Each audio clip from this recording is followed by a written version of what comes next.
You're listening to The Burning Truth.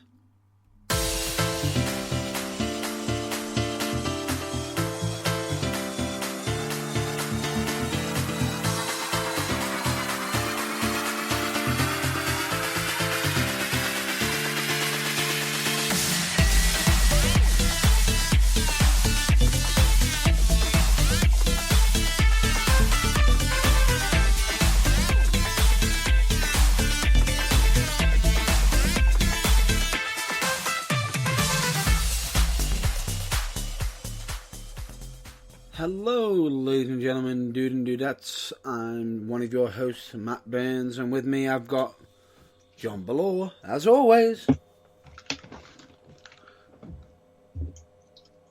Hello, John. Hello? You with us? Sorry, yeah. Miles away. You're miles away, weren't you? You've been in my own little world. Yeah.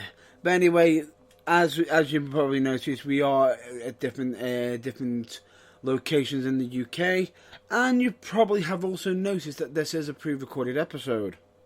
Yes. Well, I don't know how you would have noticed that already, but for the sharp-eared among you, congratulations. Yes, this is a pre-recorded episode. We actually, when you're listening to it, will be Sunday.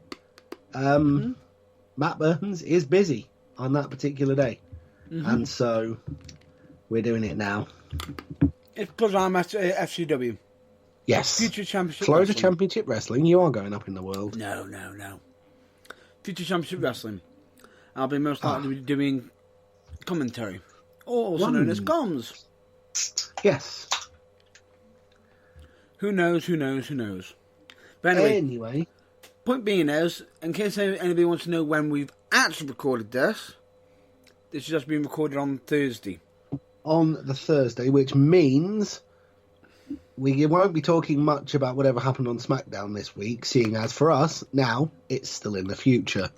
And if any announcements for the matches for Crown Jewel are made on SmackDown, yeah, we won't be predicting them because we won't know.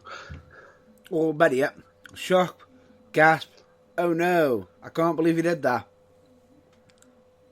Oh my god, are you kidding me? What were they thinking?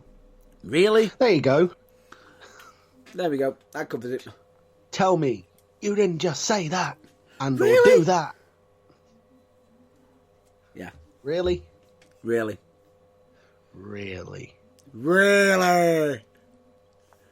I know, we could do the Miz all day. What the blue hell was that? Pretty much. But anyway, we digress. We've got cut down to business and, well... Yeah.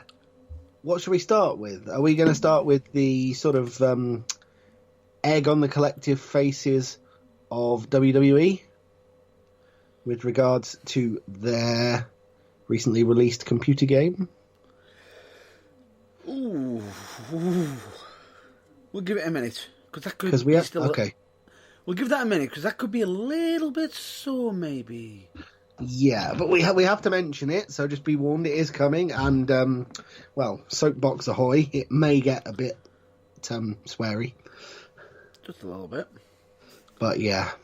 Raw's got some interesting announcements that have been made on there, and had a few interesting developments for the Fiend and Seth storyline.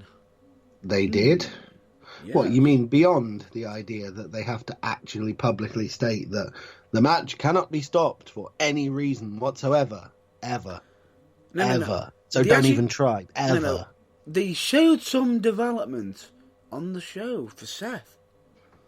Genuine development. Character development?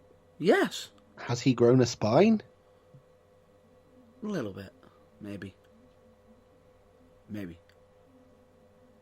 No, that's cruel. He obviously has a spine. Of course he does. Although the point I was trying to make was, has he grown a new one after Brock Lesnar smashed the old one? But the thing is, he didn't really, did he? True, but then again, he didn't really. He's probably still recovering. He's probably still recovering from Jim Ross's scathing comments. Yes. in the history of snarky, when you look back at that, you'll think, I didn't really need to open my mouth there moments. I think Jim Ross's one rates highly. And the worst part is, he of all people really should know better. Yeah, but then again, you got Seth Rollins who are throwing jabs at AEW saying they're minor leagues. Really? Something tells me that Seth Rollins has reached down with his big red marker pen and angrily crossed Dino Ambrosia off his Christmas card list. Yeah, he might have done. Maybe. But anyway, the point being there, Jim Ross answered back by stating, maybe someday he'll be over as his girlfriend and future wife.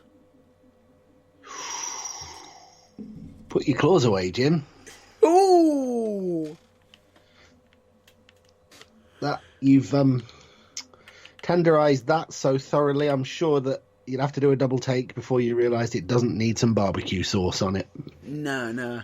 I think you're going to need some ointment. But anyway, we Yeah, digress. but let's not get the ointment mixed up with barbecue sauce, because that could be fatal. And distasteful. Yeah, but it's a cheap plug for JR's barbecue sauce. Yeah, why not? But anyway, point Which being is... I would just like to point out, just as an aside, we are not endorsed by or sponsored by in any way. So please don't think that we are. No.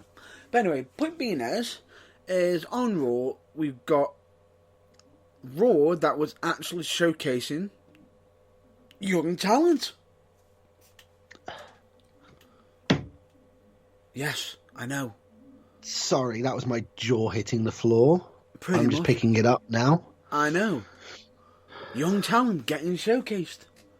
What's going on? You mean young, up-and-coming, fantastic talent like Bobby Lashley and Bobby Roode? No. No, I'm being sarcastic. They're just the two We are oldest talking people from 205 live. Like, ooh. Young, upcoming cruiserweight talent, no less. Yes. Yes. Lovely. We are getting, I believe I'm trying to not butcher his name. Give us a clue. Who are you trying to refer to? I'm going to butcher him. What? Hang on. Is it a member of the 205 Live roster? Yes. What country does he come from, or what colour ring gear does he wear? Give me a clue. High flyer. I believe it's Humberto. Oh, Humberto Carrillo. Thank you, Humberto. Apologies for that. Just think of a cross between the delicious, refreshing, sweet humbug and the easy to pronounce Italian name Roberto. Yeah. Humberto. There we go. Well, anyway, Humberto got the chance to showcase his moneymaker and show a bit of Family show. Yeah. Oh, you mean his wrestling ability? Right. Wow. What a way to showcase his wrestling ability against Seth Rollins. Ooh, there's a way, definitely. Yeah. That's a sort of main roster debut on a par with... Hello, Nigel McGuinness. We've given you a crap name, but to compensate for that, here's your debut feud in the company. It's with Kurt Angle. Enjoy. Yeah. Correct. But anyway, the point being is, I looked at it and I thought to myself, "Ooh, interesting." But then he turns around and states, he wouldn't go too far to keep his belt. He wouldn't take taking a pot shot at him in regards to what happened. For then Seth to turn around and say, "Really? You want a match? Makes a match." But as the match is going on, Seth is showing development in the sense of he's more aggressive. Interesting. Oh, so now we're getting a slight, a further glimpse of the Seth Rollins that came out of nowhere and made Brock Lesnar look like enhancement talent and won the title back, but then disappeared again as fast as you could say, well, can we have more of that, please? No, but we are talking he was aggressive.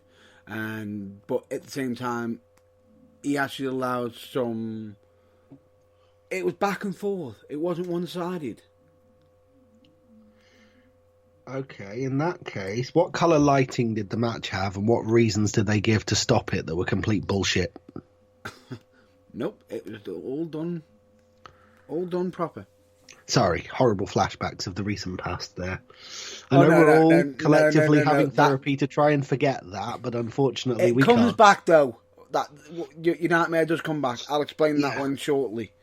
Because they had that match, but it showcases a possibility... Humberto Carrillo in a favourable light as well, I would hope. It does, massively. Showcases the fact that he's such a young talent and he's already going up against, he could potentially be leading to a future champion.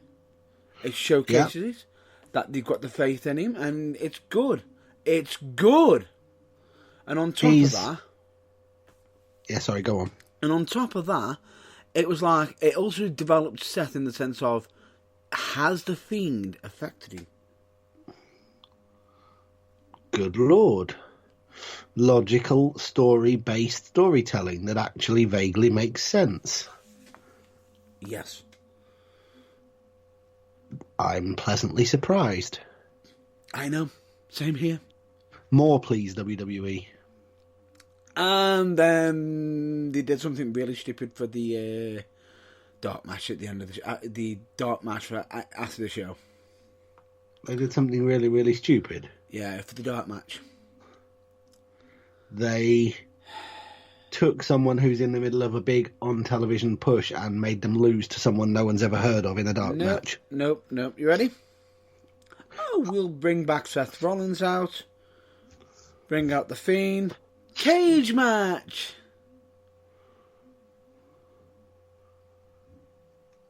Why? And guess what colour the arena was? Why? Never mind what goddamn colour the arena was. Why? No idea, but you made it so stupid. On the main show, you got the in Seth match, to and froing. The crowd were on the edge of their seats, entertained. They were loving it. They were absolutely entertained by it. And immediately for the dark match, Seth is getting booed. Hashtag Bray Wyatt is over. No, it was more likely, really boring. We know. We can't see anything. Oh, well, that's a given. I mean, you didn't actually say, sorry. Orange, purple, we see blue. Red. We see red. We see just red. red again. How boring. Yeah. You'd have thought they'd have appealed to the LBGT community and done it rainbow colours. Oh, you mean actually just leave the lights on? Essentially, yes. Yeah. Point being is, it was just... You looked at it, it's like, really? It's like one step forward, 13 steps back. Which is the downside. Another downside is... I'm just going to cut this short, because if I make it anymore, the soapbox will come out and I will be dropping F-bombs and swearing. And we're going to try and avoid that, because this isn't one of those shows this week where it's justified, because we haven't seen Crown Jewel yet. So we'll try and save it for that. But okay, keep it short. Just give us a basic outline. Rusev. The Angle. Right. We asked 500 people. Our survey said, why are you treating him like this? What has he done to you? Basically, what have you got on him? When are you going to give the guy the push he deserves? You they morons. They aren't. They're basically going to let his contract run out because his contract's due to expire, and so is Lana's. So they're basically doing this gimmick, this angle to put them through the floor, and basically most likely going to be hashtag, moving to AEW confirmed. I was going to say, because AEW will book him properly. Because knowing AEW, his first 3 appearances on the weekly AEW television show Explosion Dynamite. will be... Dynamite. Yeah, Just okay. making a Well, statement. his first 3 appearances will be to lay waste to both halves of a popular but expendable tag team, week 1. Mm-hmm. Lay waste to Jack Swagger, week 2. And lay waste to, I don't know, probably the rest of the Inner Circle, barring Chris Jericho, week 3, to lead up to immediate title match. You know, how he should be booked. And if anyone's got long enough memory, and it hasn't been sullied by everything they've put him through for the last 3.5 years, how he was booked in NXT. Yeah. You know, the unstoppable monster, who also, by the way... Yeah. bestseller in the company. I mean, people left, right, and centre go on about Dolph Ziggler. Dolph Ziggler is a one-legged orphan child with learning difficulties when it comes to selling compared to Rusev. Seriously, watch one of Rusev's matches. Oh. Not saying Ziggler can't sell. Ladies and gentlemen, I'm simply saying Ladies and Rusev gentlemen. is the absolute master of it.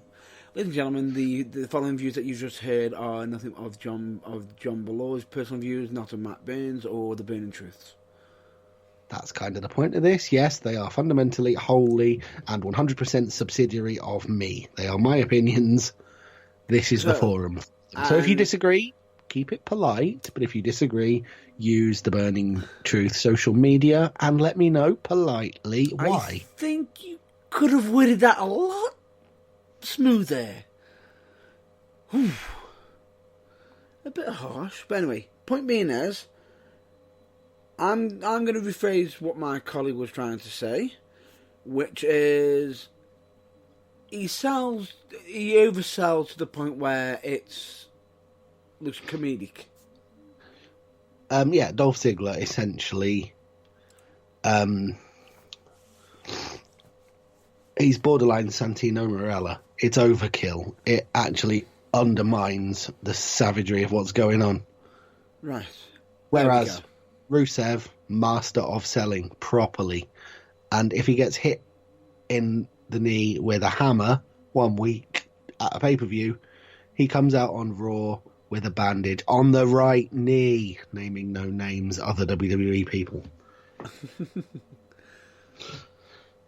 Yeah, I will say one thing I've got to state right now. The one thing that is going good for Rusev. What on earth might that be? The moustache. You mean the one thing I look at him and think, that's why they're burying you? No, I think it's a spruce moustache. No. It gets him over. Moustache. No, precisely 3 people in WWE can carry off moustaches. No, but it 3. suits him, that does. And only 3. To be honest with you, it's a unique look for him. It suits him. I think it suits him. I really, really don't, as the point is served. There are only 3 people in the entire WWE who can pull off a moustache, and they all happen to be English. 2 happen to come from a mountain, which is named after said facial implement. Love it! And the other one is Jack Gallagher. Absolutely love it. Absolutely love that. Well done. You're welcome. Well done. Love it. Say no more. Done. Move on. But anyway, point being is, the angle needs to be dropped. Personally, because needs to be dropped, and if this is all they've got for him, they need to just bite the bullet, tell him they've got nothing, and keep him off TV because it's doing nobody any favours. And on top of that, yes, fans may want to hear updates and everything. May want to, but we understand on Raw that when Rusev broke up the whole fine dining of Rusev and Lana, not Rusev, Lashley and Lana, that he could be in trouble and everything. This is wrestling. Now, I understand that WWE wants to hold their fans' hands and say, Rusev was naughty. He got told off by the police. But Lana and Lashley are such villains they're not pressing charges. Yeah, talk about a non-story that didn't need to go any further. Okay, you told them that they're not pressing charges. Now, here's a question for you. If they're villains, why aren't they pressing charges? Well, exactly. Right? Oh, it's not like it's pre-planned and the fact that they need him there next week. For the ongoing humiliation, which he can't be seen to be in jail for because he's not allowed to miss it. Is this their way of saying, we want to torture you by having you out and free so you can watch us make out? Can't you do that if you're in trouble? Yeah, unfortunately, I get the feeling he'd still be able to do that regardless. It's just one of those things that WWE clearly have just overshot. Gone, yeah, that's a great idea, do it. And then, once it's done and it's gone out on television and they've watched it happen, they've gone, maybe creative should have vetoed this. True. Almost as good as, almost as long, they were watching this idea, this thing develop on live, as long as Rusev was when they first started the angle. I see what you did there. Yeah, sorry, I had to. It just needs to die. The angle, I mean. Yeah. No actual people, just the angle. Yeah. It just needs to disappear from television as quickly as Booker T and the Cupboard of Candles. Just brush it under the rug. Pretend it didn't happen. Move along, and then only people like me will mention it. I think I'd rather have the Booker T and candles. Yeah, but that's how quickly it needs to disappear. Just like, no, you never saw that. No, move on. It didn't happen. That's what they need to do. I think Rusev would rather be in the shampoo and in WWE. I think Rusev would honestly rather be made to join a different member of the production crew who we've never previously seen on television because they're below Vince McMahon's toenails on the pecking order, to kiss their particular arse club every week for the rest of his contract, than go on with this shit show of a storyline. Language. Anyway, point being is, it's... Sorry, this excrement fest. Yeah. All I'll just say is this. Fine and dandy, I understand that they want him to do this. It's almost like, haven't we tried this angle before? Just and didn't different people. And didn't it go down like a fart in a crowded lift every other time as well? Haven't we learned anything from this? It's just, this is how bad it is, right? Go on. I am a fan of Rusev. I am a fan of Lana. Bobby Lashley? Yeah. I'm in between. I'm indifferent. Every time this angle comes on, I fall over myself to reach for the TV remote. Oh God, change the channel, I don't put QVC on anything. I just don't want to have my eyes go through this anymore. And really, that means that the booking is not doing his job. Because you're supposed to think the opposite. For me, Bobby Lashley's a good worker. When he was on Impact Wrestling, I wanted to watch him, quite a lot, to see what he did next. When WWE have him, they don't give him the right spots. They sort of give him not the best stuff, and it's like, really? He can do it because you've seen him on Impact Wrestling. Look like a star. Yeah. And when they got him here, I'm not the biggest fan of Lashley being in WWE. Whenever he's in not the best, and it just looks corny. And, he had the whole factor of being around Leo Rush and then going from Leo Rush to this. Yeah, but the whole thing is, and a squashing from Braun Strowman for no apparent reason in the middle. Yeah. And the stupid angle with Sami Zayn. Yeah, exactly. The whole point is, as WWE have shown now, give Leo Rush something good to do, and he'll run with it. Yeah. As TNA showed, give Lashley something good to do, make him look like the dominant force that he is, and he'll run with it. It's just that they don't seem to be able to, the stars don't seem to align. No, and in this case, I'm not the biggest fan of Lashley and WWE because they don't do right. Right now, I'm thinking to myself, it's a bad angle when you feel sorry for all participants involved. Yes. I personally would shed no tears whatsoever if Lana's contract ended tomorrow. I don't think she adds anything to the product. I think she does the best she can with the absolutely nothing / dog waste that she's given. I disagree. I don't really think she adds anything to the product. But the thing is, at the moment, I'm looking at it, sighing, chewing the back of my knuckles, in the back of my hand, going, hand you noticing, you don't have to put yourself through this. I disagree with you in regards to Lana not being good. She is. I didn't say she wasn't good. I just said I don't think she adds anything to the product. I think as much of that she is does the crap they give her to do, as much as, she like I said, she puts everything she can into it. It's just they deliberately position her in a way that makes you think, oh, really? And that's not the right way to book someone. I think she could add to it. She added it when she was in NXT brilliantly. Yeah.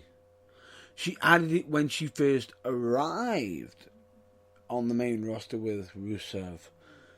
She has a unique way of adding onto it when in the right angle, which works. I thought she added plenty when she was doing the whole Rusev Day with Rusev. Yes. But in this angle right now, everyone who's involved is suffering. Yes. It's almost like because, oh wait, where's Mike Kanellis? Oh wait, we'll put him on 205 Live and leave him there. What shall we do with his angle? Oh, we'll just move off Maria Kanellis and put it on Lana. Yeah, I know what you mean. These WWE has an abysmal track record with this kind of storyline, and these are just two more reasons why Vince McMahon should be taken quietly to one side and told, seriously, no more of these ever again, please. Now, I understand that they're trying to get edgy again, but when you're doing supposedly two cheating angles within weeks of each other. Yeah, and also, but that's not really the kind of edgy that... Yeah, it worked in the general context of the Attitude Era, but that's not where we are anymore. People don't want to see that. There are myriad other entertainment things on television that play on people's relationships, and that's all they do. So leave that to them. It's just WWE doesn't need to go there. And on top of that, I think if you watch the current format of the old school, they might be trying to bring some of the old school squash matches back in. Well, they have been doing. It's not working.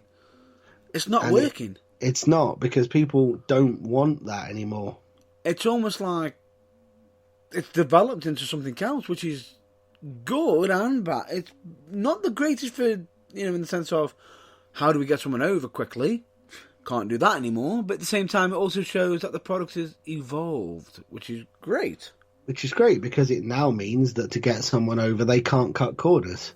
Yeah. They need to come in and have 10, 15-minute matches with other established stars and beat them from the get-go, which means you can't have a sort of, oh, I'm going to throw a guy half my weight around and make myself look like $1 million for 10 weeks. And then everyone will think I'm great, and then the guy I finally get put in the ring with will have to be an absolute ring general who can hide the fact that I'm not ready. No, you have to come in from the ground up ready now. So the reintroduction of squash matches makes no sense to me. But yeah, pretty much. Now, also on Raw, we also had a return. We did? Yes. Yeah, of course, yeah. I was just trying to press the flush button on my brain to get memories of that angle out of it. Yeah, but I completely forgotten. But we did. We definitely did. Drew McIntyre, also known as... the Scottish Psychopath. Also known as... Seriously. Okay, both the world titles are a bit busy right now. Mm-hmm. Find a mid-card title, US or Intercontinental, whichever one is on the brand he's on. Give it to him. Let him keep it until about WrestleMania 42. Get the guy over. You'll need to watch this week's episode of Raw. He looked strong. He looked vicious. He needs mean. He needs about an 18-month run with US Intercontinental title, or possibly a period of, feuding and looking like the equal of AJ Styles over the US title, at which point he gets the upper hand, wins it, and then keeps it for a fair while. And then, if he can not get injured throughout that, at the end of that, keep him strong, bang, there you go, instant world title step up. By which point, all the current storylines for the world title will have cycled through, and he won't just look like the fifth wheel if they shove him in there. Yeah. But the good thing about it is it's looking good. From my perspective, it's looking good.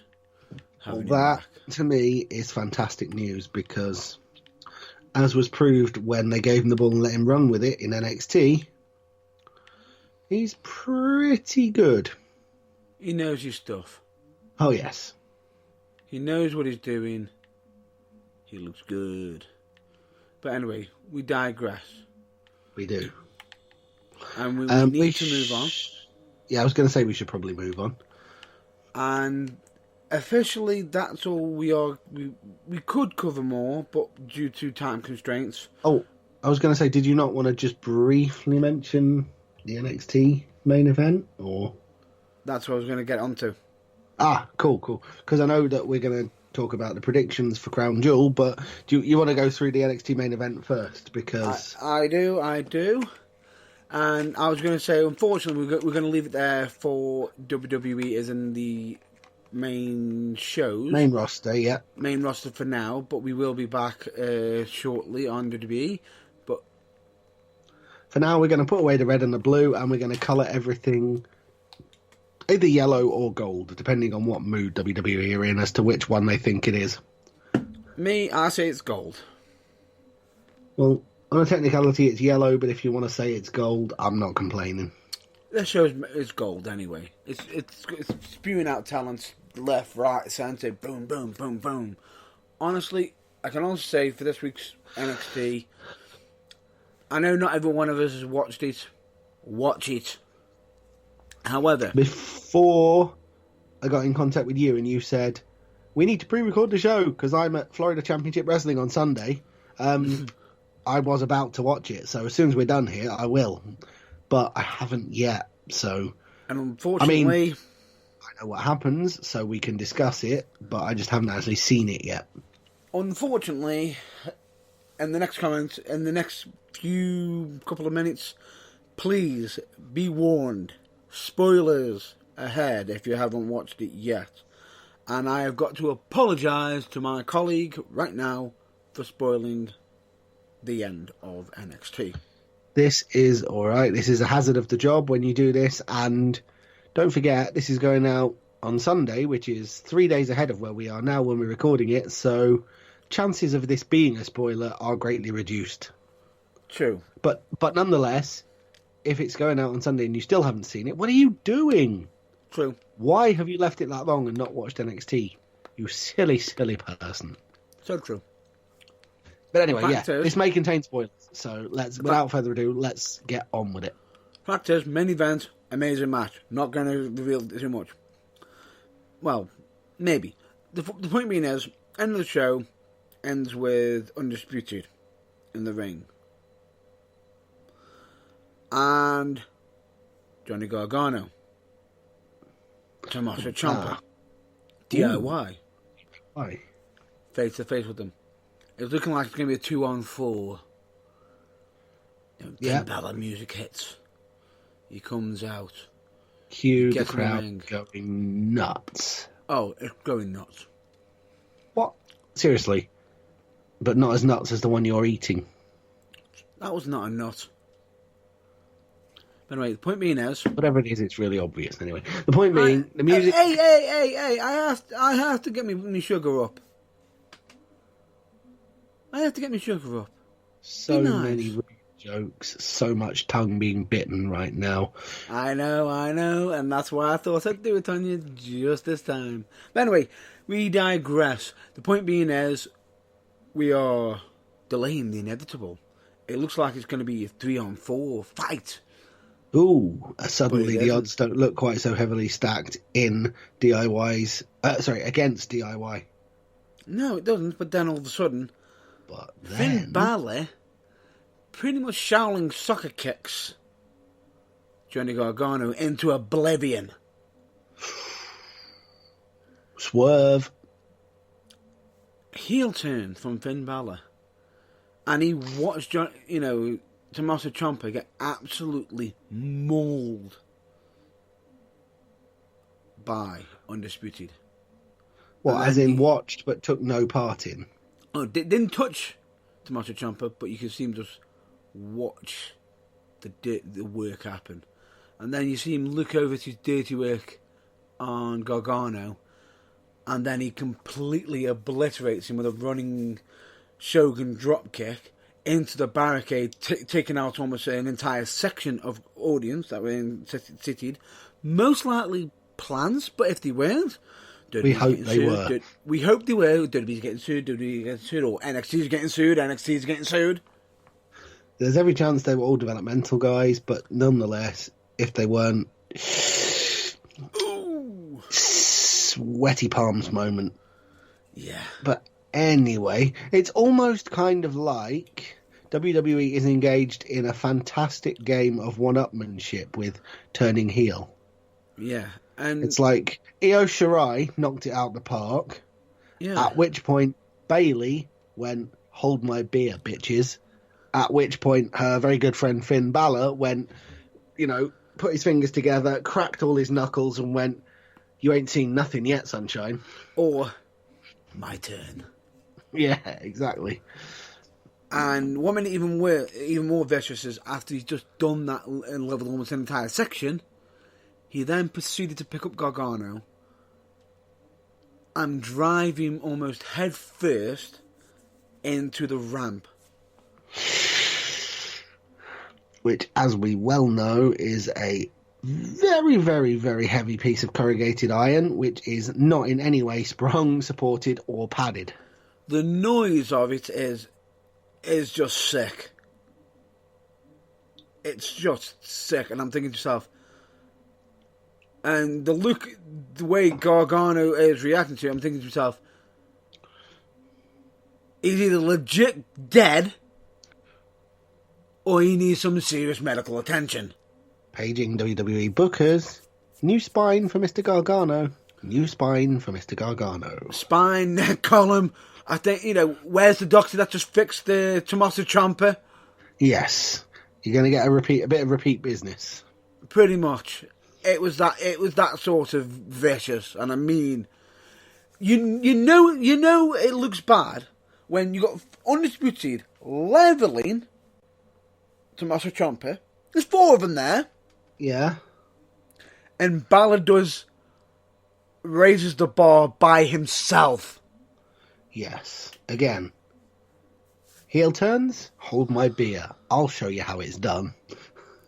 And then you got Undisputed, doing the pose, and the crowd are going, do it, looking like he's about to... thinking about it, And no. He just pointed his fingers, or should I say, his hands in like a gun position. What, a sort of hint, Bullet Club kind of position? Potentially. Interesting. While looking as devastating ever. And he even turned around and said, my past is where my future begins. Cryptic. And he'd been saying that, and everyone thinking him coming to NXT and to, being the top guy there, as he was the longest NXT champion, was where he was heading. But is he hinting at a certain club? Who knows? You'll have to watch the upcoming future episodes of NXT to find out. Indeed, you will. But that leads some interesting potential future recruitments for NXT, possibly. That it does, and anyone here's else a prediction. Currently sat there going, "Do it, do it, do it, do it, do it," at the thought of Marty Scurll in NXT. Do it, because I am. Hell yeah! And he's just the one member of the Bullet Club I can remember off the top of my head. Anyway, we digress. All I'm just going to say is, here's a prediction, flash prediction, for NXT's future. Tommaso Ciampa versus, a certain champion. Great match. Mm. It could happen. Johnny Gargano versus Finn Balor. I believe we discussed this before we came on air. Does old Wrestling Observer Meltzer Man's 5-star system go up to 8? Because it's going to have to after that match. It's going to break the rating system. I officially give this match 627 stars out of 5. Pretty much. It's going to be an absolute amazing match. But that's just prediction. Be a gosh darn You know what? You know what? I'm going to nick a line out of Paul Heyman. That's not a prediction.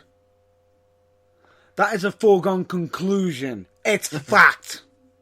It's going to be a top-rated match.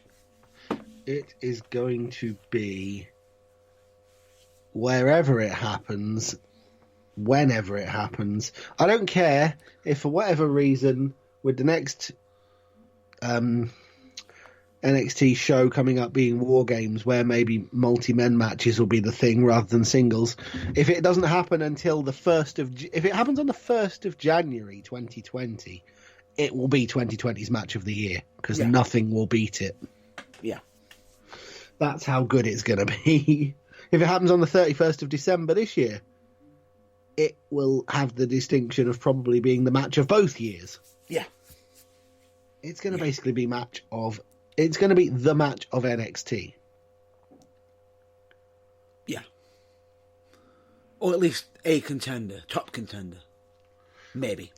Excuse me, that's saying something, because NXT is the home of 5-star classics. Or 6. Or 725, yes. Yeah. The point is, NXT is the place where the Meltzer rating system officially broke. And keeps getting broke. But anyway, we digress. Let's continue on. Right, that's NXT done. Yeah, shall we move on to the main thrust of our show this evening? We've got one more topic. One more topic? Yeah. One more Of course we have, yes. Yeah. So I'm getting ahead of myself. I'm just trying to summon up enthusiasm for Crown Jewel. Forgive me. We're not quite there yet. Yeah. Oh dear. The next topic. Uh-oh. Oh, yeah. Yeah. I'll let you explain it. Right, ladies and gentlemen. I am a gamer. Myself. John Ballord's a gamer. I certainly am. We enjoy a good game. Hell, we could even be bringing back a old section of the TBT that we haven't done for a while. Who knows? TBT games could come back. We could do, because let's face it, there have been plenty of games that both of us have played, and the beauty of it is, I don't think there's even an overlap, totally different ones, that deserve reviews and mentions, so that could happen. But as positive as we'd be about those games, yeah, it wouldn't extend to this next one. Now, unfortunately, everyone's thinking, well, why are you talking about games? Why don't you just bring back TBT games and discuss this? Well, the reason why is because it involves Come on, wrestling. folks, put two and two together here. Why on a wrestling show would we be talking about a game? What kind of game do you think we'd be talking about? Of course. Hint, not Gears of War 5, even though Batista's a character in that. Yeah, we could actually prize that in if we were desperate, but we're not. No. So the point here is, warning, potential strong language and almost certain soapbox about to be used by one or both of us as we discuss the big bowl of donkey turd with a cherry on top that is WWE 2K20. Right. The problem is, WWE 2K20, I've been a big fan of wrestling games for many years. I've had every single WWE, game for a long time. Well, not all of them exactly. I'm talking, we've got like SmackDown, Know Your Role, Raw vs SmackDown, the 2K games when it started, and then build up. I've had it for many years. I've got to be honest, I've played them less and less as time has moved on closer to the present, because the more nuanced and complicated they try and make the control system, the more I feel like smashing the control pad into something solid so I never have to look at it again. But I think that's just me, and many people do really enjoy them. The last WWE game I think I honestly played to death was probably the one with CM Punk on the cover. But that aside, they're big sellers every year because they give people the authentic WWE experience, except they get to, fantasy book their favourite superstar or create themselves and fantasy book themselves to the top of WWE. Yeah, which is always interesting. But as such, in regards to this, what made me laugh more than anything is that when a game comes out, and this is possibly a topic that we're going to cover probably on TBT games if we do bring it back, it's the fact that sometimes they actually bring out games too early, rushed, and not very finished. Yeah, basically it's what I, as an established fan of driving games in particular, they're like my kind of niche, call Turn 10 syndrome. Yeah.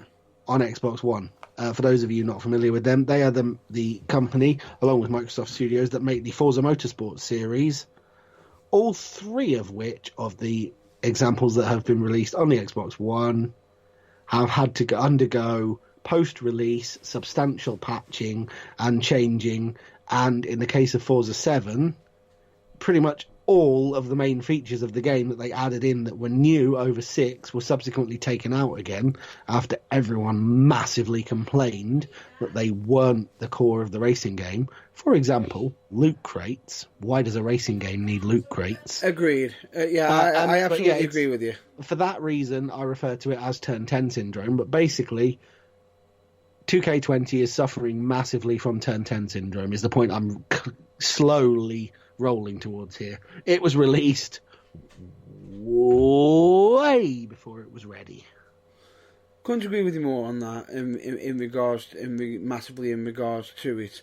But anyway, it's something that should be. It's just unfortunate when they release them too soon, and what makes it so bad on this one is it's not a cheap game.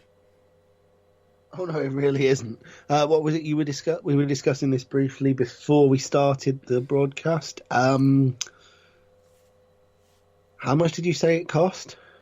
No, that was in dollars. What you saw, but I will get to that in a minute. But it's pretty much your standard game price these days. It's about what, 55 pounds, maybe £70 if you want the super edition. Yeah, 70 to 75 if you want the Ultimate Edition. I'm not being funny, but that is an absolute hill of money for something that doesn't work.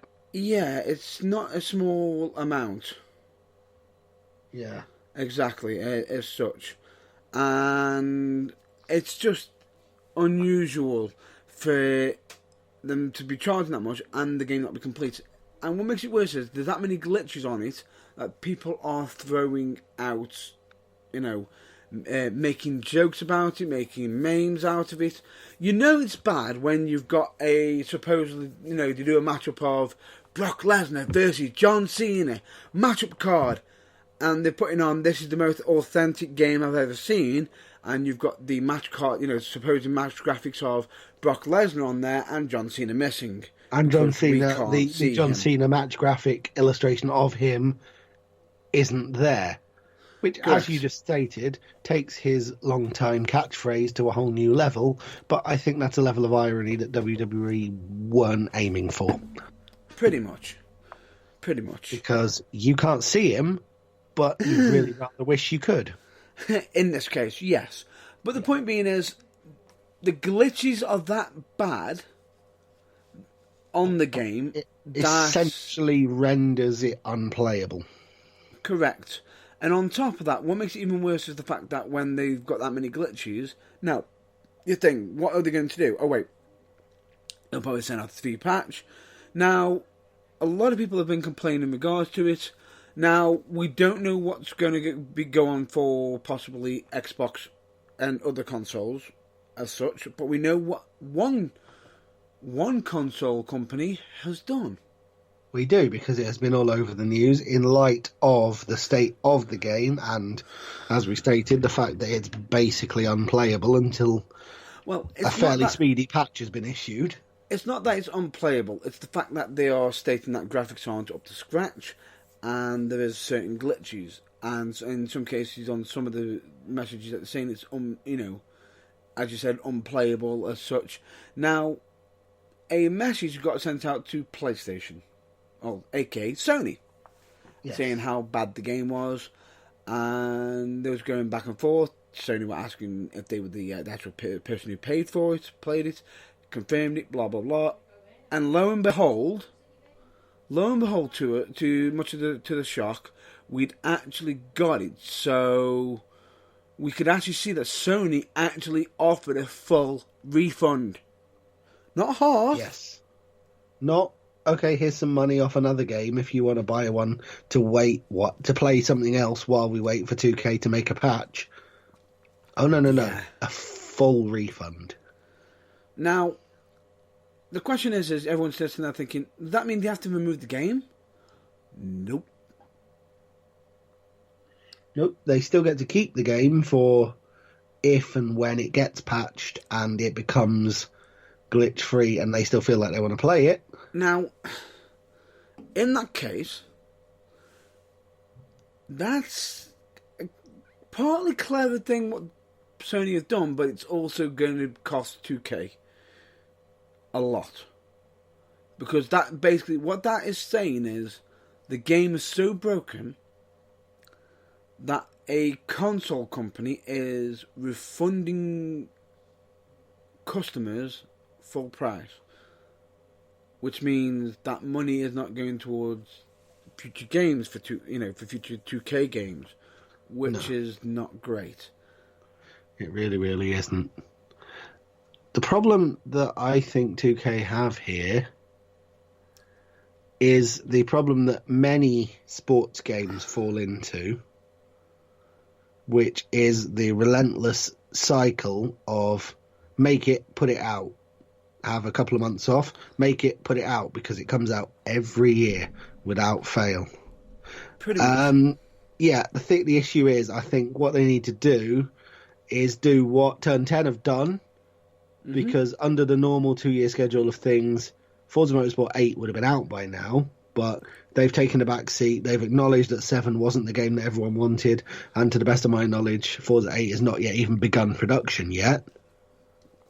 The World Rally Championship game was released every year up, I think, with maybe one exception between like 3 and 4, every year up to 7. And then there was a 2-year gap before they've just released WRC 8 because they acknowledged that the minimal amount of changes that were being made from year to year didn't justify the added on price. True.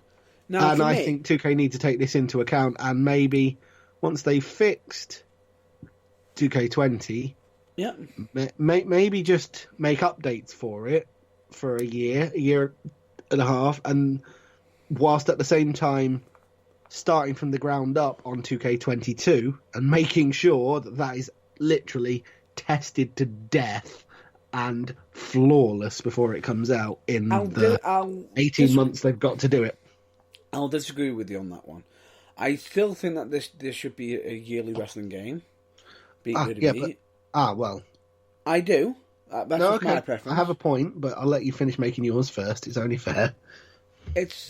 I basically agree with you. I disagree with you on the fact that, yes, I agree that this should be a yearly game product because it's, fresh faces.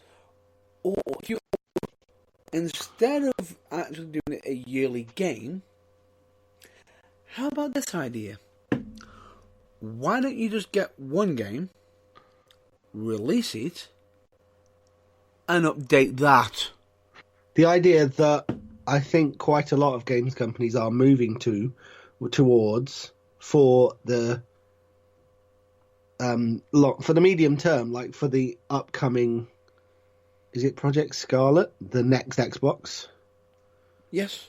I think that's the idea that a lot of companies are moving towards for that console, which is basically a new game every 2, 3, 4 years.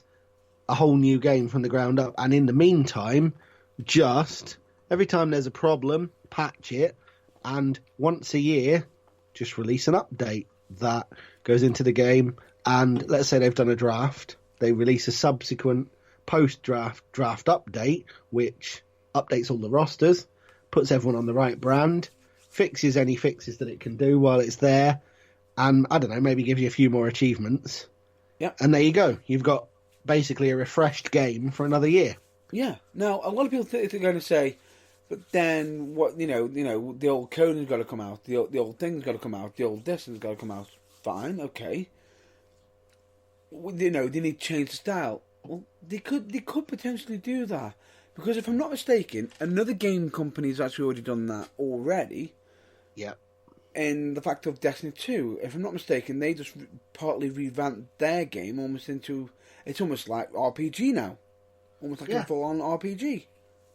Not to mention, if I'm not mistaken, another game which is incredibly successful, despite the fact I believe I'm not sure, I don't remember, and I'm sure you'll correct me, if the actual game is free to download, but I'm fairly sure that the additional content costs pennies, and any updates that they've done are generally free. But do you see interest in Rocket League waning at all? No, it's... I can't remember if the initial game was free to download or if I actually had to pay for it. It's but free. Like I say, it's free, yeah, and I know for a fact they do fairly regular updates, which substantially I think are it's free. free. They contain what are they called, microtransactions. You can buy certain elements, but the core of the update each time is still free. Yeah. And that is the way forward, I think. And it changes the look of it. Refreshes the game, keeps it relevant, but without it needing to be resorting to being a whole new game.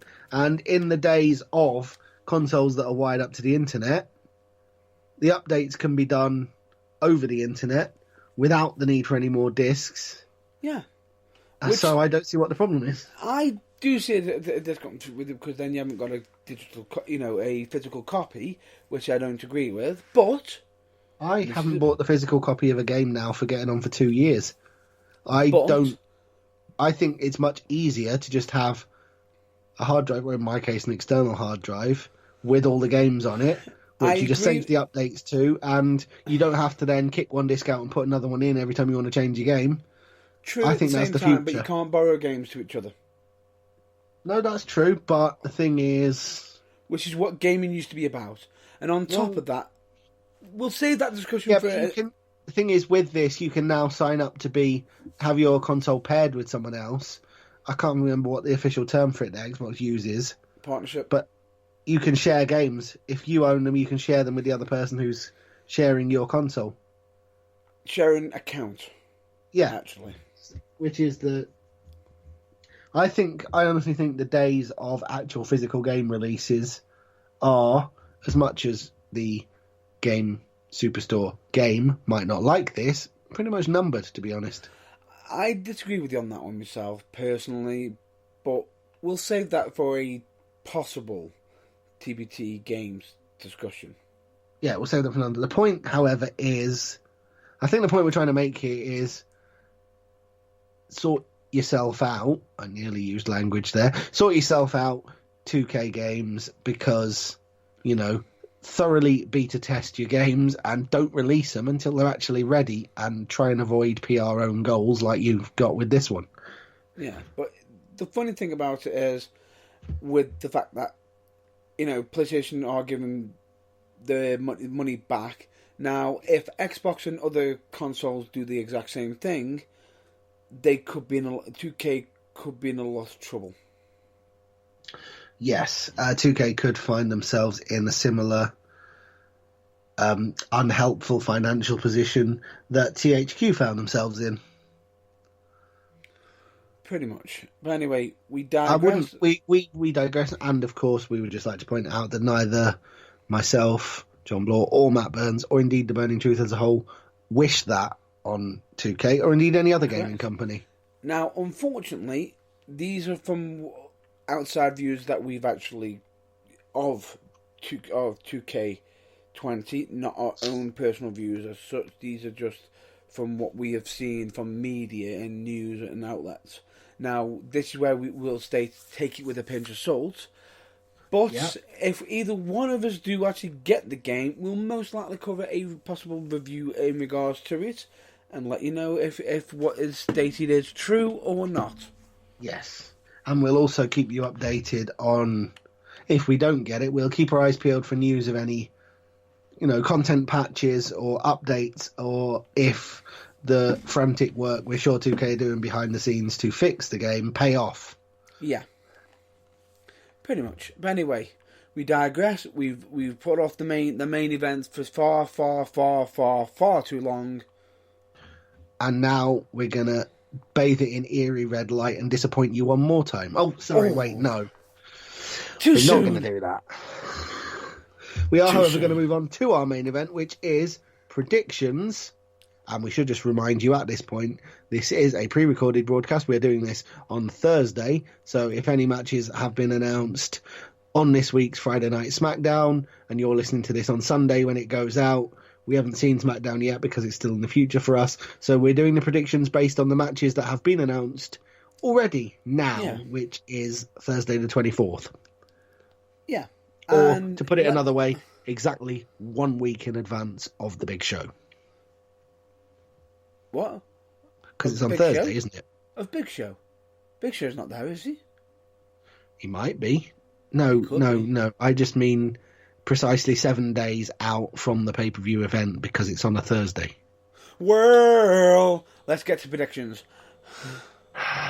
Well, we just fell down a wormhole. Yeah, pretty much. Anyway, let's digress. Let's dig ourselves out of that immediately with a big show-sized shovel and get straight to predictions for ye oldie Crown Jewel. Yeah. Now, it's a bit of a, as we've already stated, we have already stated this on previous broadcasts. Thursday?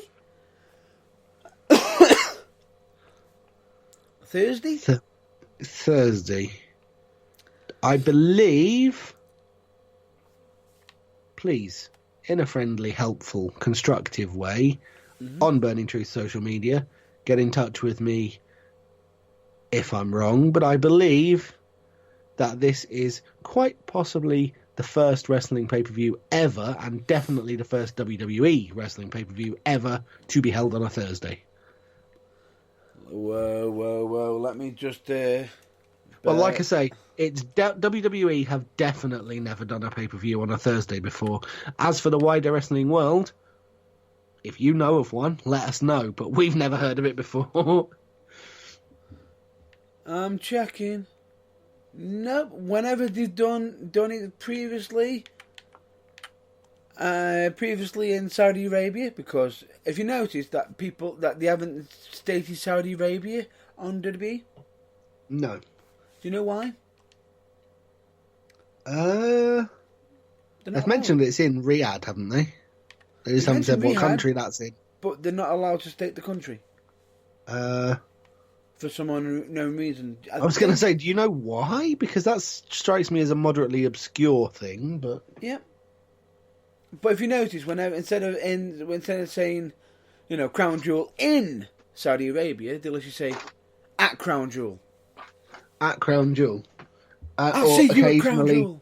Occasionally at the King Fahd International Stadium, which is where it's being held. Yeah. Like the actual venue, but not the country. Yeah. Yeah. But we digress. We do digress. Yes, anyway. So far, a relatively helpful and full 8-match card has been announced. Yeah. A little bit better than the 4 we got to deal with for Hell in a Cell, eh? Sorry, too soon? Not soon enough. Yeesh. Right, so I've basically got the Wikipedia page up. We're not allowed to say that, are we? Oh, wait, yes, we are. Other internet encyclopedias may be available. I'm really not sure. Unusable, and possibly also even including WWE.com. Yes. But the point is, I was just going to say, have you got the same page up? Because if you have, are we starting with number 8 or starting with number 1? I'm just going to take a swinging guess because I've got most of mine written down. Okay, well, we'll go... what we'll do is we'll start from... I'll go through it from number 1, which I will just state, the whole card subject to change thing. This is the order they are on the Wikipedia page. This is probably not the order they will appear on the show. All I'll state is I'll let John Ballor do the actual order, picking the orders. Yeah. I'm just going to throw in... As I'm saying, yeah, this is the order that they're listed, probably from the order they were announced, but not the order they will most likely be on the show. But anyway, without further ado, the first match is the 10-man tag team match, Team Hogan versus Team Flair, which I would just like to point out, Hogan and Flair are captains of their respective teams, not participating in the match. Managers, not captains. Oh, managers. Either way, they're not participants in the match, is the point. They will be at ringside, but they will not be physically involved. At least, that's the idea. Whether they actually stick to that, we'll see. But anyway, Team Hogan consists... Or it depends on how much money's thrown. That's what I mean, yeah. You can pretty much rely on Ric Flair to do a Flair flop if you pay him enough money. Or Blade. Yeah, but this is okay, yeah. They're moving slowly away from TVPG, but I don't think they're quite that far yet. That's a fairly TVMA approach. You know what Flair's like. Yeah, crazy. But I think since he's like currently umming and ahhing about whether isn't he still potentially, maybe, possibly suing them over the Hold the Man thing? I don't think that'll... I was going to say, because that might work against him if he blades up WTV and gets fired. Also, they're in Saudi Arabia, so I'm not sure what the... I know they don't mention it, but shock horror fact fans, they actually are. I'm not sure what the Saudi Arabian policy on blood is, but I'm thinking... No idea. I'm thinking fairly highly it's going to be against it, so yeah. Anyway, enough digression. Team Hogan consists of Roman Reigns, Rusev, Ricochet, Rorty G. Sorry, I thought they all started. Chad Gable, and Ali. And they will who's be not a prince? Sorry, Ali. He's not a prince. No, but he or a street rat. Indeed not. I'm sorry. I had to just get the Disney reference in. When he gets to the back, if he's done well, he must have a dance. What? Mustafa dance? No? Little nod to Chris Egan there. Moving on. You're just going to pretend you don't know what I'm talking about, aren't you? Moving on. Yeah. Anyway, that Where are Booker T's candles? Our starting referee and Ali will start against Team Blair, consisting of Randy Orton, Baron Boring, King Corbin. Yeah, whatever. Bobby Lashley, Shinsuke Nakamura, and Drew McIntyre. Interesting match. 10 men in it. Wait. Drew McIntyre, captain. Yes. Replacement for what otherwise would have been Mr. Double Duty, your Universal Champion, Seth Rollins. No. Let me just state, Drew McIntyre is not the replacement. Roman Reigns is the replacement. Ah. Okay. He was on Team Hogan, Seth Rollins was. Drew McIntyre wasn't a replacement. He was actually officially already handpicked by Ric Flair. It was on Team Hogan's where they had to switch. I'm fairly sure that neither of the captains were the initially chosen ones. No, Ric Flair hadn't picked him. I think originally it looked like it was going to be Orton and King Corbin. Yeah, but the thing is, they've stepped neatly around the childish and frankly boring interplay between them arguing about it by just making it McIntyre, which is a sensible decision. Yeah. Which is good. So basically... he was chosen for it. Yeah. So basically, Team Vince McMahon loves us at the moment, contrary to what he's made one of us change our names to, and Rusev, versus a load of people who he hasn't got anything else for. That's essentially what this is, isn't it? I genuinely care about 4 of the people in this match. Can you guess which 4? You care for Roman Reigns? I never knew.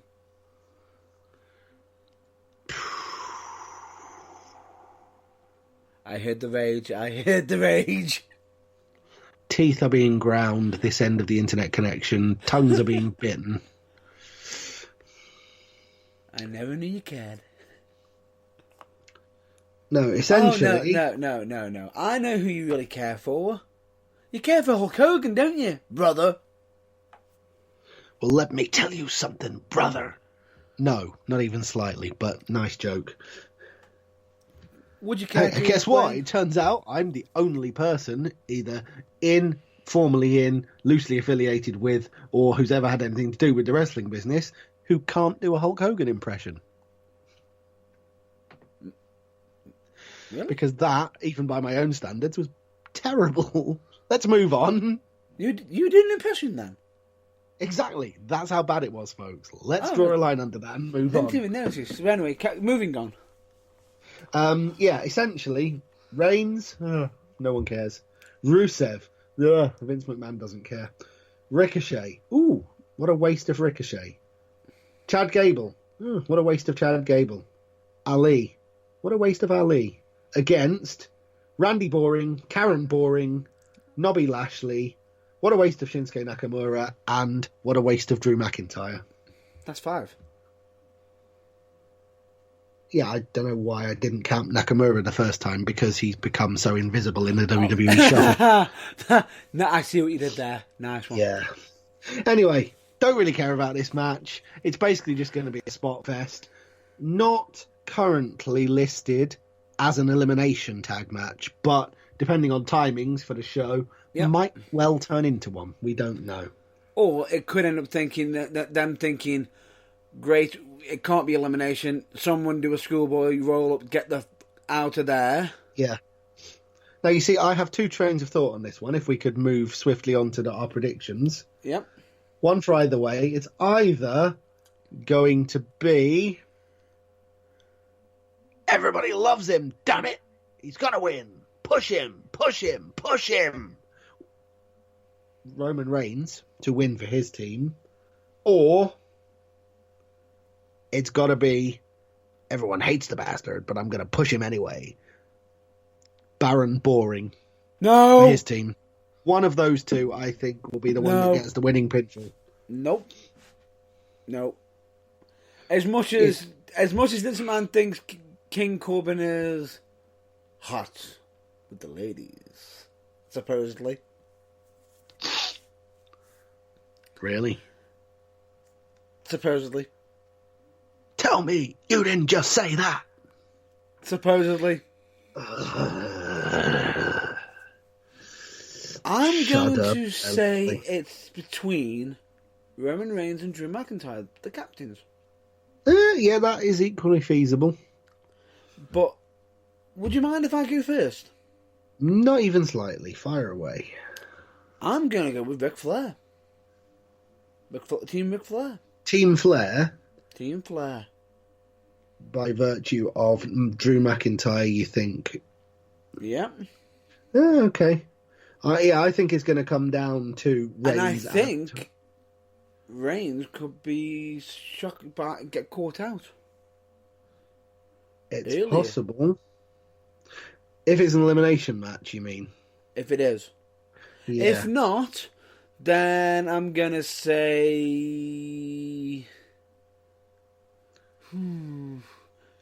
Rusev take the loss. I was going to say I think Rusev will probably take the loss, but if it does become an elimination match, expect yet more Shenanigans. hilariously unfunny shenanigans between Boring and Gable.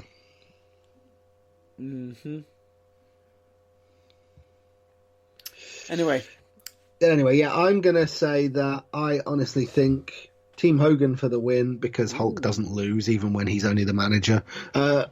Courtesy of Roman Reigns basically spending the last 5 minutes making Drew McIntyre looking strong. And then then spearing. Superman punching him and spearing him and pinning him anyway.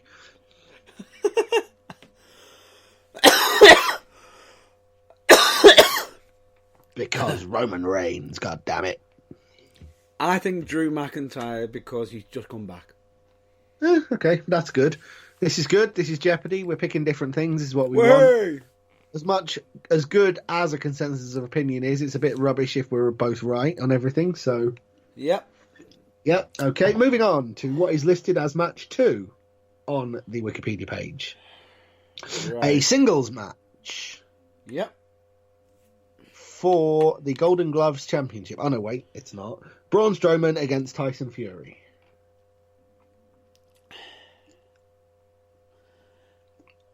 I love how WWE have invented, or rather inserted, and rammed down everyone's throats the word lineal for this match. In relation to the fact that Tyson Fury is not the current reigning boxing heavyweight champion of any promotion, but he never lost the titles. Yeah. That's about the most interesting thing about this, to be honest. From my point of view. You may differ. Yeah, I do. I think it's going to be interesting, but I think it is going to be interesting, and don't know why. I think Tyson's going to catch us all off guard. now, put it this way, I don't think Tyson Fury is the kind of person to half-arse anything. Exactly. I think he was probably told he was doing this around about the time of... When he opened his mouth and said it himself? Oh, when was that? When he pretty much just went, I'm going to sit in the audience and just go for it. All right. No, but the thing is, I think he was probably told that it was going to happen, or asked if he'd like it to happen. I don't know, probably a good couple of months before that. Well, he's a big fan of wrestling. And yeah, and I think he's been training for it ever since. And I think he will potentially be the biggest pleasant surprise Yeah. in terms of, well, I wasn't expecting that, since they threw Stephen Amell in the middle of a tag team match and he acquitted himself better than a couple of the guys in the match Pretty much. who were regular WWE superstars. Yeah. So, yeah. Not that Stephen Amell doesn't do his own stuff, which he does. He does. But yeah, the fact remains, they put him in there, they put their faith in him, and he did not disappoint. And I think, for whatever gimmick nonsense they come up with, I've got a horrible feeling Braun Strowman's going to come down wearing boxing gloves with get these hands stamped on them in an attempt to try and sell them as merch. No. But anyway, whatever they do with this, I think Tyson Fury will be a worthwhile addition as a one-off, I'm thinking, to this card, and it'll be an interesting contest. However, for me, there's only one winner. What? We have previously established on The Burning Truth my opinions regarding the waste of a certain monster among men and how I think that his nickname should be The Brawn Show because of his wasted potential. And Tyson Fury is as yet undefeated. Therefore, in my eyes, there can only be one winner, and it ain't the wrestler. Do you differ from that? I'm going to shock you. By agreeing. No. Really? Really? I was considering going on a even more odder prediction. What? Your winner by knockout? I was going to predict throw the match out. Really? Oh, and there was me thinking you were going to go directly to jail down Odd Street. Ladies and gentlemen, your winner by knockout, Alexa Bliss. No. No. You know what? No. I need to pick somebody, and if I'm going to pick somebody, Tyson Fury to win. Okay, yeah, that's pretty much the same logic I'm thinking. Sadly. But, let me just take this for the record. I think the match may get thrown out. Don't know why. I think the chaos is going to be too much. The referee's just going to say, "Screw this, I'm out."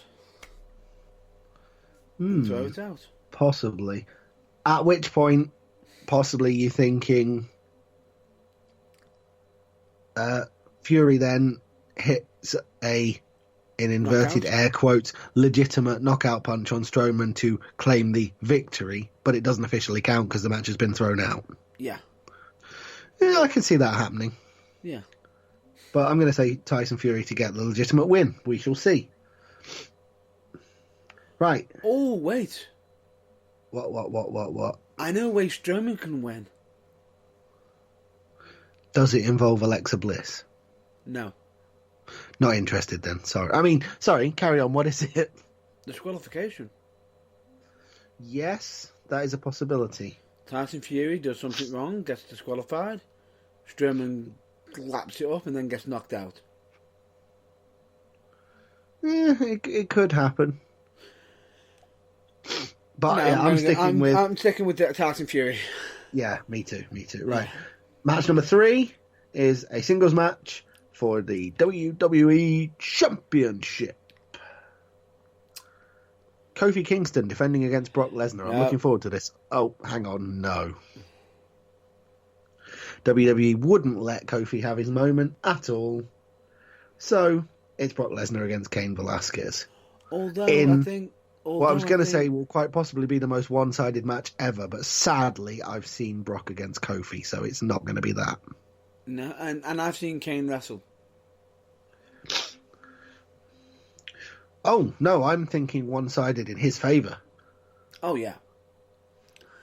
But... I'm thinking this is going to be almost Goldberg levels of Lesnar annihilation. I've got a but here for you. I should hope so. I don't know how else you're sitting down. I'm going to state who I think is going to win. And I think it's going to be the still reigning and defending WWE champion, Brock Lesnar, walking out. Okay. Just so they can say, he can't get his fears, and annoy everyone else even more.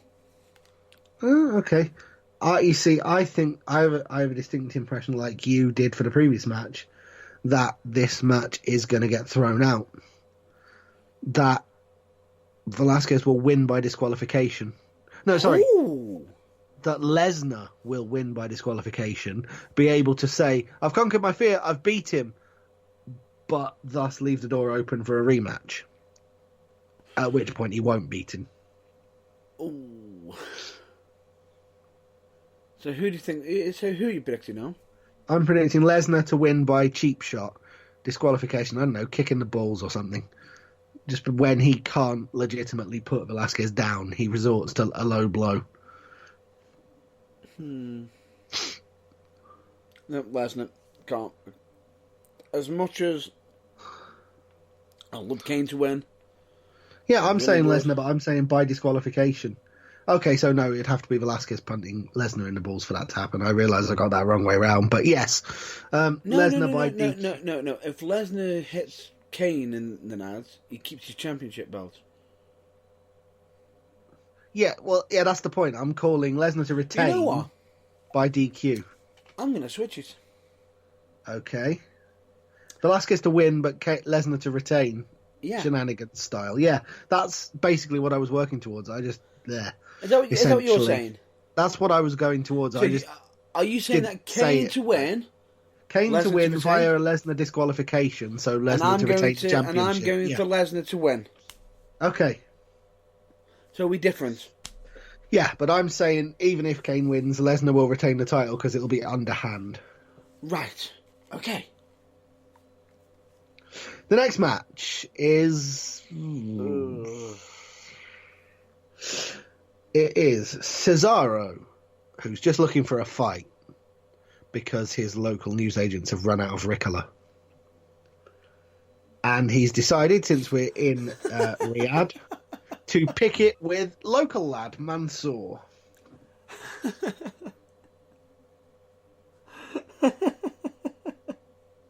What, have you actually tried the lemon ones? They're really nice. I'd fight if my local Holland and Barrett ran out of them. I absolutely love it. You're welcome. He's here. Yeah. He's here all day. for this Thank you. episode only. I'm here all night, and if you're driving tonight, don't forget your car. Anyway, back to it. Cesaro against local hero Mansoor. Mansoor. Yes. Now, this one has me conflicted. It does, Logic but dictates about an 8-minute match of absolute brutality. Mansoor putting up a fight, but basically Cesaro being too much for him. However, this is taking place in Saudi Arabia, where Mansoor is from. So I can see hometown hero. Whatever finishing move they have bestowed upon Mansoor, literally Randy Orton special, out of nowhere, and a quick roll up, and Mansoor winning, and a la Bailey when she initially retained against Charlotte, winning and heading for the hills, while Cesaro fumes in the ring. I'll go with that. So just to clarify, Mansoor to win. Yeah. You agree? Yeah. Oh, okay. That is good. Next. Although I think his ring name, he should be using one of his former ring names. Which particular one? Instead of him being Mansoor, he should go back to Big Money Manny. I like that. Don't know why. Mansoor the Mutilator? No. So just a little dig at the initial name they had for Mankind there. No, It was, of course, Mason the Mutilator. Fact, fans. I think Big Money Manny, I like that. Or better yet, why don't they just call him Big Money Manny Mansoor? Because Manny is an abbreviation of Mansoor for Americans that possibly can't pronounce it. Oh. What's his other name? Does he have a surname?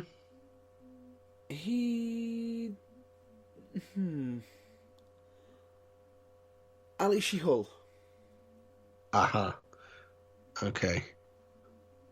So he needs to be Mansoor, the Money, whatever you just said there, because I didn't Big hear Money. it much.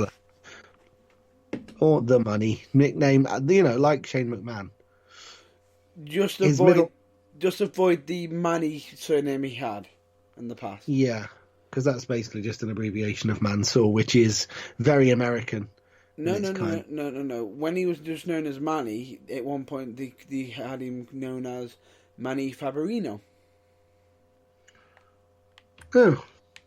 Either way, I think the name Mansoor gets the point across. It's kind of, well, it's like Cesaro, really. It's one name, but it does the job. Yep. Either stick to it or include big money. Big money. Well, no. You know what? Better yet, big money, Monso. Yeah, that'll do. I'll I'm deal sure with that. that's coming when he's established on NXT, but, Yeah, you know. go for it. Run Especially with if he wins this match. Hey, maybe that'll be the catalyst for it. it. Yeah, go for it. Nice. Right. Well done. Next up is the second of 3. Let's see how many of the roster we can cram onto this show. Multi-man matches.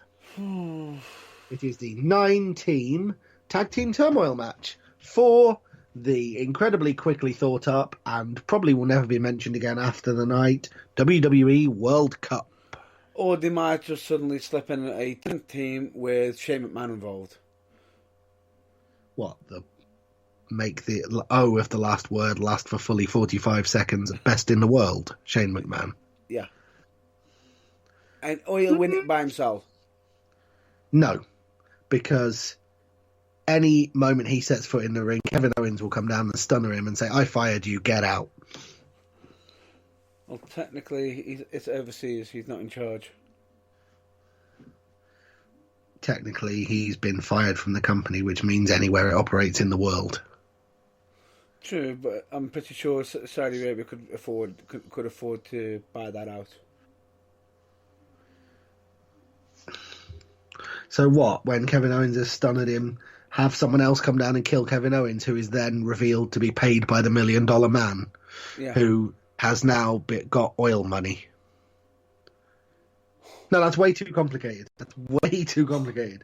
Essentially, it's the New Day, Big E and Kofi versus the Viking Raiders versus Heavy Machinery versus the Lucha House Party, 2 out of 3, Kurt Hawkins and Zack Ryder, The Revival, Gallows and Anderson, Ziggler and Rude, and the B-Team. Pick the bones out of that. Because, frankly, 8 out of those 9 teams could win that. I'm going to place my money that it's not going to be B team. I'm going to place my money that it's not going to be the B-Team, Ziggler and Rude, Gallows and Anderson, because they don't win matches, that's not what they're there for, No. or Lucha House Party, or Ryder and Hawkins. So, pick your winners out of the Revival, Heavy Machinery, the Viking Raiders, and the New Day.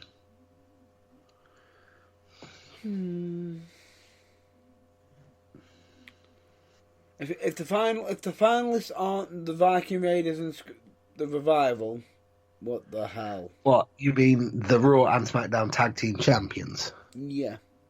Yeah, and if that is the case, I have a very simple, repeated one-word chant for you to describe who's going to win. War! War! War! War, you know, as in the artist formerly known as the War Raiders. Doesn't ring a bell. And don't mention experience.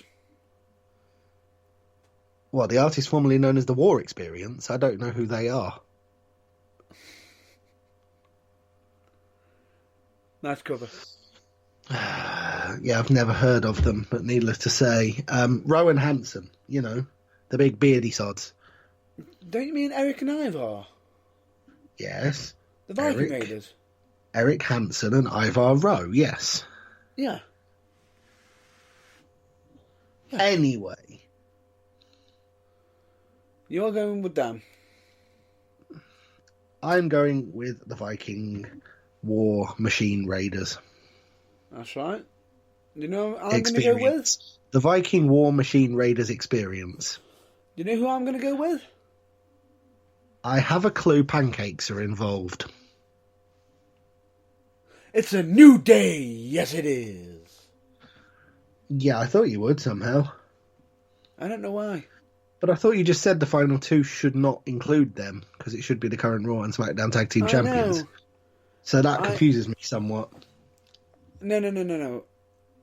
I said I think they should be the final two. But this being this is WWE. Yeah, I'm aware of that, yeah. Well, I'm going to go for the Viking Raiders because, you know... I'm just going to go and say WWE is just going to go swing for the fancies. But I also have an alternative reason why I picked the New Day. Okay, go on. Because did you watch Kofi Kingston's reaction on SmackDown on last week? No. Or I did, but it didn't sink in. Go on, what did he do in particular that caught your Crunching eye? up a pancake in anger. Ah, interesting. Pure rage over what happened to him recently.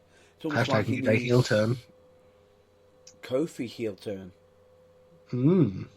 Not New Day. Well, collectively, New Day heel turn because breaking up the New Day would be one of the stupidest things WWE could do.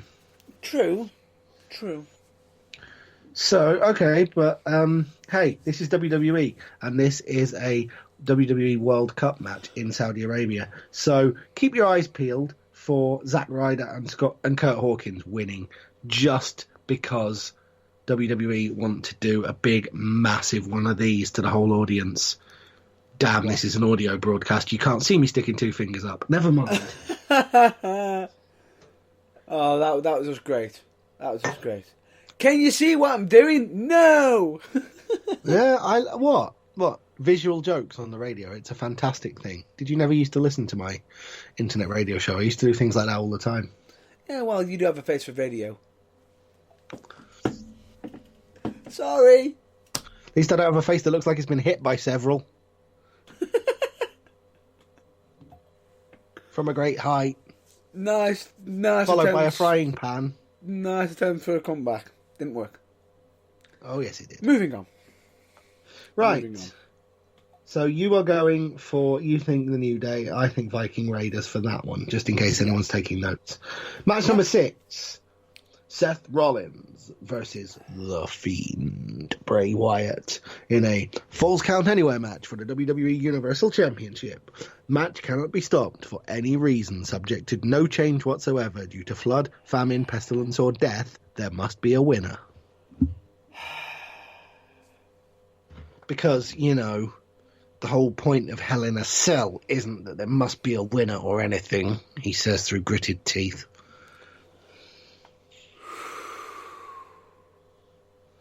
Right. What colour's the lighting going to be this time? Saudi Arabian royal purple, perhaps? Just so that people can see even less? Ooh, that's a good point. Are they going to make it red while over there? After the reaction it got in the cell, very, very, very unlikely. And in a cage match that would happen on a dark match on Raw. Yes, for no reason. Think this through. It's more than WWE have done so far, but okay, what? Think this through, WWE. And don't turn it green, either. No weird lighting effects. No maggots projected onto the ring canvas. No gimmicks. No holes in the ring that Wyatt might come out of or disappear into. Just let them fight. Let Bray come out, do his weird entrance, lights on, and wrestle. And guess what? Let there be a finish. Genuine one. Not... You know what? How are they going to back themselves out of this one? It's very simple. Sister Abigail, 1, 2, 3. Bray Wyatt therefore has to trade places on Raw with Rollins, who goes to SmackDown. Bang. Job done. No. They're going to stop it somehow. After the backlash Hell in a Cell got, I don't think even Vince McMahon would dare. They're going to do something really dodgy. I don't know. It's not going to be clean. Oh, well, it'll almost certainly, because the match cannot be stopped for any reason, there will be interference. I just don't know who from. Will it be Harper and Rowan? Will it be someone that is on Seth Rollins' side? Will it be a rogue referee that wants to stop the match? Who actually knows by this point? You can't stop the fight. You can't. I've got to for their feelings.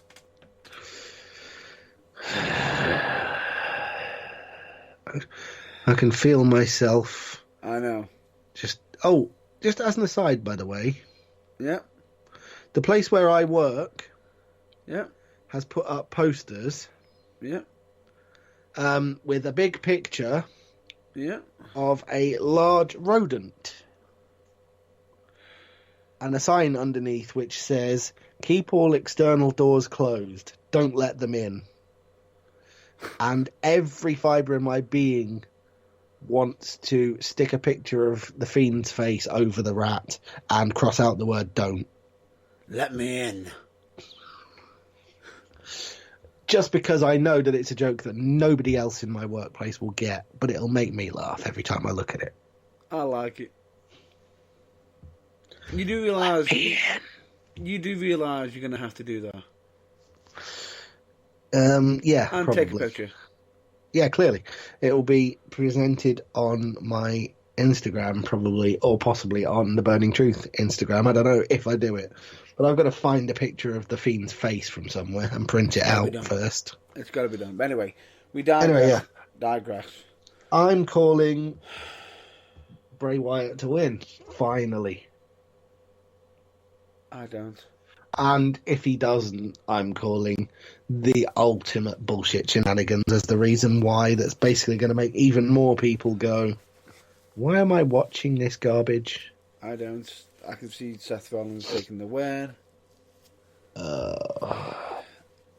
Because the Fiend's going to most likely move on to Cesaro. Oh, okay. Well, whatever. That's just my view. I hope I'm wrong on this one. Excuse me. I hope Anyway. I'm wrong. I want to be right, I really do, but we shall see. So you're saying Seth Rollins, I'm saying Bray Wyatt. Yep. Let's see. I think it's going to be Seth Rollins after 1,000,000 super kicks, 1,000,000 stomps, and then go 427 trillion anguished looks on his face and grabbing his beard like, what more have I got to do? And 6 zillion 2.5 counts. Yeah. Yeah. Fair enough. Moving on. Moving on. The 7th match is a 20-man battle royal, which the winner gets an opportunity to face AJ Styles for the WWE United States Championship. We can't predict this one because we don't know who's in the battle royal.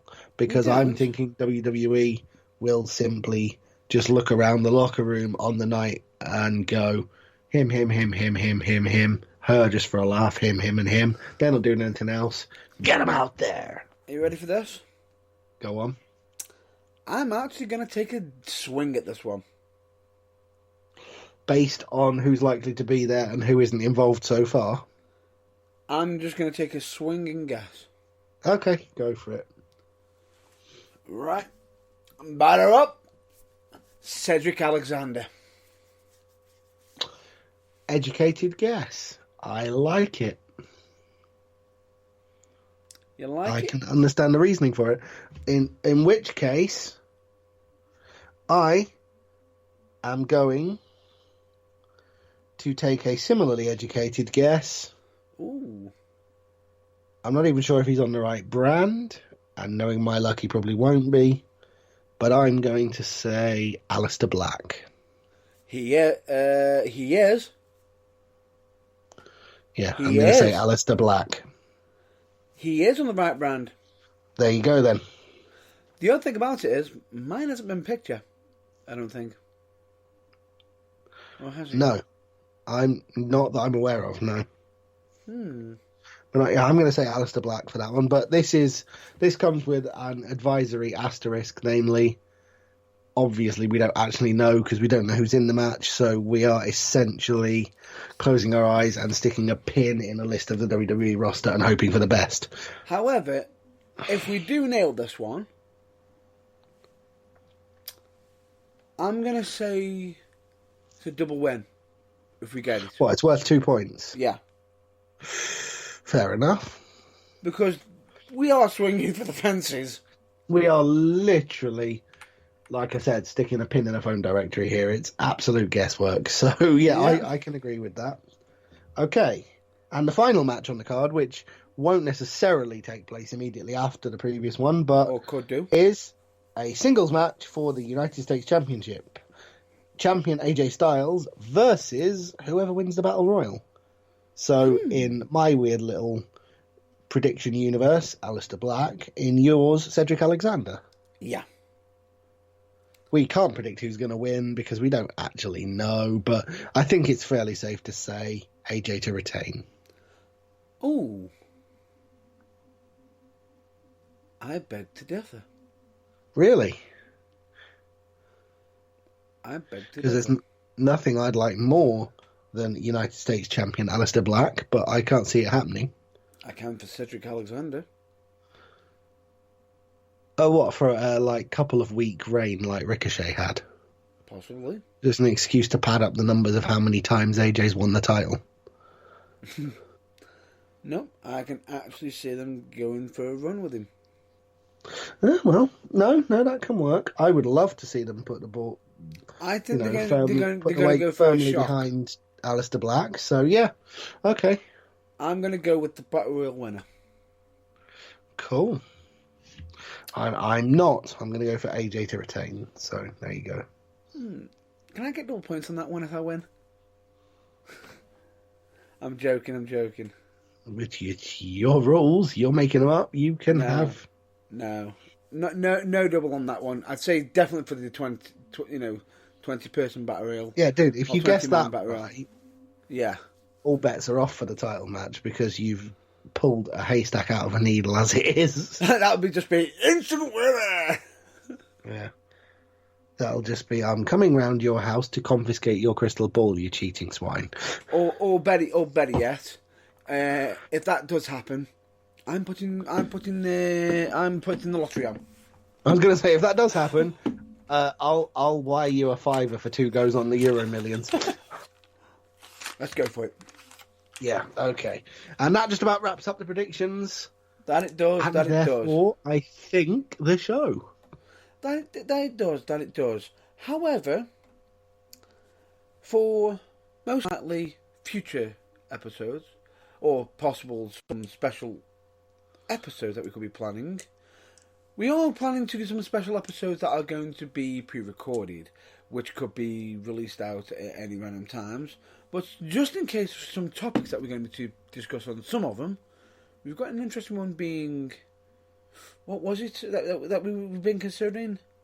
Oh, the one that we were talking about the other day. Yeah. Stupidest finishers, in our opinion. And we say stupidest, and not in the sense of, does that actually look like it would work? Yeah, as in sort of, well, as a piece of sort of theatrics, I can just about suspend my disbelief, but would that win a fight? No, I don't think it would. Mm-hmm.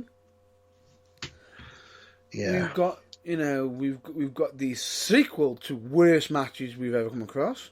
Worst matches / angles / things we've been made to see in the name of being wrestling fans. Yep.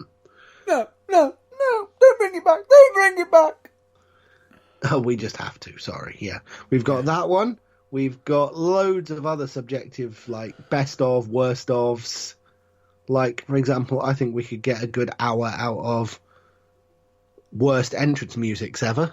Ooh. Possibly we might need to stretch that to, like, half an hour of the worst and then half an hour of the best for balance. I don't know, but things like that. We're going to be doing loads of these specials. So if you've got an idea for anything hit us up that you'd like us to discuss, but through social media, Yeah, pretty let much. us know. let us know. But anyway, we digress. That is a wrap up for the topics for this week, and we're now going to go on to plugs, which I'm just going to go through straight away, which are: please check out UKWA, also known as UK Wrestling Alliance. Please check out Manchester Pro Wrestling Academy, as beginner classes are on Monday, £10 per class, 9pm till 7pm till 9pm. Apologies for that. And if you want to locate where they are, please check out their social media for all location and postcode details. Check out JFX 3D, as they do absolutely amazing custom-made work, especially on championship belts. Check out charities like Mind, Changes for Health and Wellbeing, Messi for Mind, Donna Louise. Check out bands like New Breed, Cameron's, Blackpool. Of course, also check out the lighter side of wrestling, with especially OSW Review, Botchamania and Wrestle Crap. You're welcome, Matthew. Cheers, RD. And of course, check out YouTube channels like Phil DeFranco, When Fandom Strikes, amazing voice, and she also has a great TikTok channel as well. Check out the multiple channels of Luke Moto. We also recommend you check out First with Feet, especially the Hot Ones show on there. And also check out Pull and Pass Radio, which was formerly known as Geek of the Week, for all your DC and Marvel geek talk. And of course, we also recommend you check out We the Independents, Train Pop Culture, Think Wrestling, and I believe I'm just checking on a few others. If you're after some people who are great for parties, Fabaloony. We of course also recommend you check out Kayfabe Music UK, who actually do the custom-made music for us and many other wrestling musics. We also recommend you check out Turnbuckle TV. And why do we say that? Why? Because it is the absolute one-stop shop for all British wrestling. Currently with over 30 promotions, but that increases all the time, as does the amount of shows available. And it is yours for the frankly, laughably cheap sum of $3.99 a month. That's less than £1 a week. Think about it, folks. What else can you get for £1 a week in this day and age? Or at the very least, it is £1 a week. Just take a penny off. Well, £1 a week. Yeah. £1 a week. And you get change. And you get change, and you get over 30 wrestling promotions, constantly adding new content, and constantly adding new promotions. And if you want to also help build one of them promotions that you're a big, massive fan of, why not join via through their links? So purely, for example, if you were to join and you wanted to help out UKWA, go to turnbuckletv.com/UKWA and hit the join button from there. Pretty much. And that's what. Although you can do that with any of the promotions currently on the site. Correct. And of course, we always recommend you check out your local shows, just in case in point that I will be stating. I have to state this right now, that right now is, I'm about to say, most likely I am probably going to be heavily bruised on Sunday. Because you're at Florida Championship Wrestling, yep. No, not actually at FCW Wrestling, because I'm actually wrestling at United Wrestling. I could be making an appearance at United Wrestling on Friday. You know, the show where anything can, any match is hardcore match on that show. But as it's not officially happened for us, but for the listeners, it's already happened. I'm probably bruised if I've been on the show. Yeah, my guess is you're nursing several large purple patches of skin, at least one of which you can't remember how you got. Huh? What happened? Anyway. Yeah, exactly. Anyway, we digress. We recommend you check out United Wrestling, Academy Pro Wrestling, Future Championship Wrestling, Fusion Pro Wrestling, The Barracks Wrestling, Pro Wrestling for You. I believe we recommend you check out Shropshire Wrestling Alliance. Of course, we recommend you check out ICW, PCW, Future Shock, Falling Star Wrestling, Progress Wrestling, and Premier British Wrestling, and many others. And don't forget, there is also a way that you can check out where the nearest wrestling promotion to you is, And guess what? That's even better value than Turnbuckle TV, because that, folks, is absolutely free. Huh? I said free. Wow. And that is On a phone app called the very same. Babyface Wrestling UK. Yes, and that is a free app, as I said, which means in case you can't get to any of the promotions we've mentioned, you can go on that, type in your local area, I believe that's how it works, and you can find the nearest promotion to you. You don't even have to type in your local area. You You don't? don't even have to do that. You literally go into settings near me, and then set the range of how far you're willing to travel. It will find you from your phone location. Boom. Couldn't be easier or freezier. Done. Done. There, done, dusted. You know exactly what local shows are around you, and at the same time, you can also get a feed of anybody you're following, be it companies. Follow. You can always give a quick follow on UKWA, or if you want to follow Matt Burns, of course, on there, because I am on there. You may well want to do that, yes. But I don't think commentators get their own section just yet, so I won't be on there. But hey, possibly coming soon. Forever in the shadow of Magic Mark Adams. Grumble, grumble, grumble. Could you repeat that? Because it sounded like I think the shadow overtook you, Dan. Ah, I see. No, I'm not grumbling at all. If there's anyone in the UK wrestling industry who is a commentator who I'm happy to be in the shadow of, it's Magic Mark Adams. Legendary bloke, damn good commentator, and no grudge against him whatsoever. Correct, and is also the A matter of fact, I'm a very big fan. And of course, he is, if I'm not mistaken, the host of Paul and Pass radio show, of course. He certainly is. And anyway, of course, we also recommend you check out the Burning Truth website, which is www.theburningtruthuk.com. We do. Where you can potentially listen, we've got plenty on there, listening to us live, past broadcasts and interviews, show reviews, merchandise. We've got a contact page on there, links, and we've got social media, be it Facebook, YouTube, Twitter, which the Twitter handle spelled WRESLING/THWALL, and Instagram. But we are going to be debuting a new social media soon, which is possibly going to be Discord. Ooh. However, Fun. the official link for Discord has not been officially made yet. More details as they emerge. It's not going to be you add the Burning Truth on. It's going to be an actual whole server on Discord where you can just pretty much just join into general chat and everything. Where you can potentially possibly speak to myself and also John Below, if he has got the app. But let me just state this: we'll probably talk more about that when it's actually ready. Just putting that out.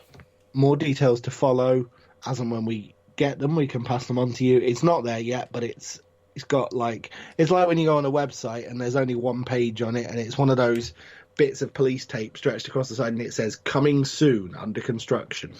Pretty much. And of course, we've got past episodes on Spotify. And with that, that's going to be a wrap up for this week. So, with that in mind, what is it you always say to finish?